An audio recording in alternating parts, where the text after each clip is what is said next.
So within the last 24 hours, this happened.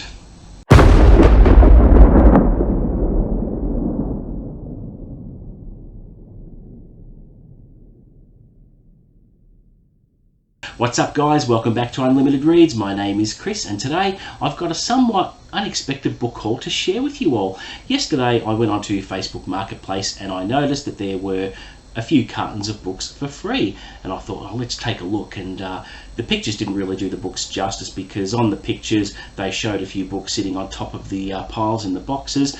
I saw a couple of gems lurking underneath and I thought, this looks really interesting. Turns out they were available. I went and picked them up, 6 cartons in all, and they were chock full of books, and I'm talking 6 kilo cartons each, guys. So there was a few trips back and forward from the car. Once I got them all out, there was about 200 books in all, I'm pretty sure, and out of those I managed to get 40 half decent books. So it's going to be a decent book haul, which I'm going to share with you because there are some really good gems hidden in here. So without further ado, let's get into it and show you the first book, which is a Kathy Reichs bind up of different stories, shorter stories or novellas, called the Bone Collection, which you know, Kathy Reichs is a very famous author. She writes Temperance Brennan from the TV series Bones, and I've wanted to look at some of her books at some stage, and I thought this is the perfect introduction to see what kind of a writer she is and what I think. I've also got this one here, which is something I've never heard of before, A Long Way Down by Nick Hornby.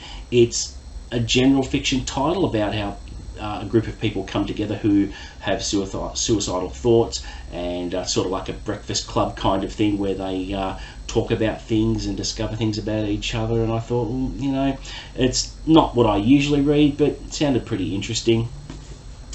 I also have a bind up of Robert Ludlum. This contains the Scarletti Inheritance, the Osterman Weekend, the Matlock Paper, and the Gemini Contenders, all in one volume, which is pretty good, and it's in very decent nick as well, so I will give that a go at some stage. Picked up a Peter Straub book called Mystery, which this is one that is very, very famous, probably one of his most famous books, and I'm glad I actually snatched this up because it has been on my radar for a little while, and yeah, pretty good condition as well. And we've got 3 Bryce Courtenay books. He's a very famous Australian author, and we have The Potato Factory in hardcover, which is decent quality. We have The Story of Danny Dunn, which I don't know what that's about, but I've never read Bryce Courtenay before. But you know, I never say never. I've never really jumped into general fiction before, but yeah, it looks pretty interesting. And I also have Matthew Flinders' Cat, which I don't know what that's about either, but you know, they're good quality, they're in decent condition, and you know, one day I might actually get to have a look at them. All right. Now, I picked up there was a copy of Eyes of the Dragon by Stephen King. I own this in hardback, but this will make a pretty good reading copy if I feel like reading it again. And an old copy of The Hobbit from Unwin Books. I don't own this. I've got the Lord of the Rings bind up, but certainly don't own this. I do now. But this one's a very interesting edition, actually. It's from, I'll just see if I can find the year. I think this is an 18th impression from 1974, but still, you know, quite a nice different edition that I've never seen before. I've got another James A. Michener book called Caribbean. I recently brought Centennial in a secondhand bookshop recently, and after reading Larry McMurtry's epic Lonesome Dove, I'm interested into seeing what James A. Michener is like. He's meant to be very, very good. So it's a beast of a book, about 900 pages, and I think it goes into quite a lot of detail, but certainly interesting to take a look at some stage. Now this one, Caraval, I believe it's a fantasy title, and I see this all the time on booktubers' bookshelves in the background, so I wanted to see what that was all about. And you know, it's a decent copy, and looks like a pretty interesting story, and yeah, I'll eventually give that a go one day.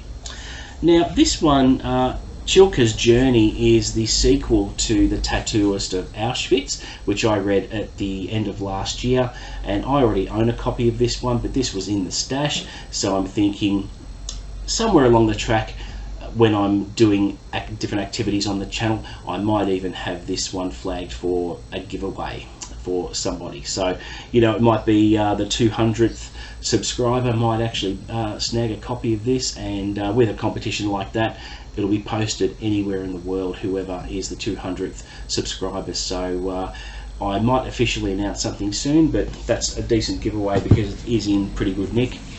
This one is by David Dyer, The Midnight Watch. This is about a ship that was on its way to rescue the Titanic, but it didn't. The captain chose not to for some reason, so it looks like an alternative history story about the Titanic, and yeah, piqued my interest, and I thought, well, I'll hang on to that one. I've got The Other Wife by Michael Robotham. He's an Australian thriller author, and this one I haven't read him before. I may not read this, and I might actually use that as a giveaway as well. And another giveaway, I've got Jodie Paku, The Storyteller. She isn't an author I plan on reading anytime soon, but the book's in decent condition and would make another really good giveaway. And I've also got, I own this as well, Dean Koontz, Your Heart Belongs to Me. It's a decent copy. I thought I'll keep that because that would also make a decent giveaway down the track. Alright, so what else have we got here? We've got the Christopher Robin storybook by A.A. Milne. This was a nice little gem, nice little kids book, which I think this is from the 1970s as well. It's inscribed to somebody from 1983 for their birthday. Looks like a really nice edition, and it's something I could probably read to my younger bloke at some stage. And I've got Margaret Atwood, The Handmaid's Tale. I've heard a fair bit about this book. It's meant to be very, very popular. Of course, there is the TV show as well, and out of curiosity, I'll probably give that a go next year. I've also got an Australian crime title called The Broken Shore by Peter Temple, and this book inspired the TV series that was on here in Australia a few years ago. So it looks like a really good Australian crime novel, which I'll give a go at some stage. Another Australian author, Tim Winton, Dirt Music. This one looked alright. I mean, when I studied creative writing back in 2005, we did a little bit of study on Tim Winton. I remember one of his books I just didn't like because it didn't have proper punctuation or anything like that, but you know, 2005 was a fair while ago, so I thought this one I'll hang on to because it might be worth a look at to see what I think of his work now. And Paula Hawkins, The Girl on the Train, very famous psychological thriller there, which got made into a movie with Emma Bunton, I think her name is, and I haven't owned this one, and I thought, you know, I do want to get around to reading that because I am a hardcore thriller fan, so that was a good one. We've got The Wolf of Wall Street. I've obviously enjoyed the movie, and I thought, well, I might as well give the book a go at some stage. So it looks pretty interesting, and it will be interesting to see what the differences are between the book and the movie. This one, a real little gem. This is one of my wife's favourite books from childhood, and that is Black Beauty, which is a lovely edition from the 70s, and it's illustrated. You know, look at that. Just lovely. It's got full colour pages here as well, if I can find one. And I reckon she'll be flogging that. It's one of her favourite books ever, but a really nice edition. I've got a horror author that I know about, but haven't really gotten around to reading their books yet, and this is Outbreak by Robin Cook. Now, Robin Cook has written quite a few horror novels, and shame on me for not trying him earlier, but you know, hopefully this should be good. Looks like a really interesting read. Now this one, I have been on the lookout for one of these for quite a while now. It's a bind-up of James Herbert's novels, Moon, Shine, The Dark and Fluke, all in one volume. I think I used to own a copy years and years and years ago. It got lost or stolen, or I don't know what happened to it, but it's just nice to have this one back. It's not in the best condition. It's got a bit of moisture damage there, but the pages are a little bit warped, but you know, I've wanted a copy and I thought I'll keep that. And we've got Jeffrey Archer's The 11th Commandment. This is a really good quality hardcover. It's in really good condition, and I read this quite a few years ago. It's a thriller book. It's not something he normally writes, and I remember enjoying it, and I'll look at certainly rereading that. And we're getting near to the end of the stack. I've got The Great Gatsby by F. Scott Fitzgerald. During my time on the channel, I've branched out and I've started to read a lot of classic fiction, and this one may well be a classic title that I'll slate in for next year, just to say that I've read it. It has very mixed reviews, but they don't call it a classic for nothing, I guess, so we'll see how that goes. Now, I've also got, this one was a nice little gem. I think this is a fourth impression, not a first edition, but The Godfather by Mario Puzo. I'm actually reading this currently with a much newer copy, but I thought it's nice and nostalgic to actually have one of the original books, and you know, the cover art's fairly basic. The pages are brown with age, and it's by Pan Books, but I don't think this is a very common copy, and I thought it's just nice to have. And we've got The Diary of Adrian Mole, aged 13 3/4. Any Generation X person will remember this from school. I certainly do, and I thought, what a blast from the past. And then you know, you feel all nostalgic and thought, well, look, I'd like to read that and see what I think of it as an adult. But I remember enjoying it when I was first starting high school, so there you go. Also got Anne Rice's The Vampire Lestat. Now, I believe this is the second or third book in the series. I think Interview with a Vampire is the first one, which I don't own, so I will have to get that before I read this one, but nice to have a fairly decent copy. It's just, you know, a bit of spine damage, but it's a perfect reading copy. And as for more classics I'm reading next year, funny thing was, this one is on my tentative list for 2023 in my classics that I want to read, and it is The Picture of Dorian Gray by Oscar Wilde. This is the Collins classic, which is going to be pretty good. It's in superb condition, and fairly coincidental that it just happened to be in the boxes of books, and it's one I'm wanting to read next year. And another classic that was on my list for this year, and sadly it's going to have to wait until next year now, but that is Lord of the Flies by William Golding. I actually own a copy of it in the Vintage Red series, and this one will make a perfect reading copy.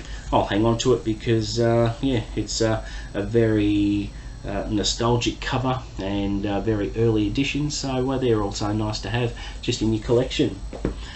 Now we've got a nice little one here, The Wind in the Willows, which is just a nice little gem to hang on to. It's a pretty old copy. I think it was published in 1968. So got a nice little antique there, which is one to hang on to. And a couple here, we've got Jack London's White Fang and Call of the Wild. They're the signet. This one's a signet classic. And I've never read Call of the Wild, and I'm slating that for next year as well as one of the classics I'd like to read. So there you go. I've got Mark Twain, Adventures of Huckleberry Finn, obviously a classic for a million reasons, and I'll finally get to read that. I haven't actually read it before, and it's certainly one to read in the near future, maybe even next year. Now this one's interesting, Shakespeare's Macbeth. And you're probably thinking, why do I want to hang on to this one? Because it's a pretty ratty copy. This was always the copy that we did in school, so it brought back a bit of nostalgia. What makes this interesting is that it's all annotated inside from a previous student.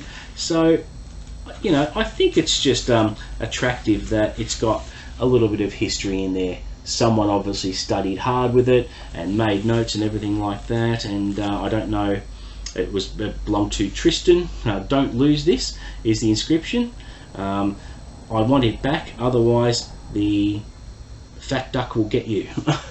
So it's got a little bit of history there. It was obviously some kid's book, and it was just you know, something to hang on to. It's just a little bit different. And a non-fiction book next is The Empire of the Summer Moon. Now this is a non-fiction book about the rise and fall of the Comanche Indian tribe.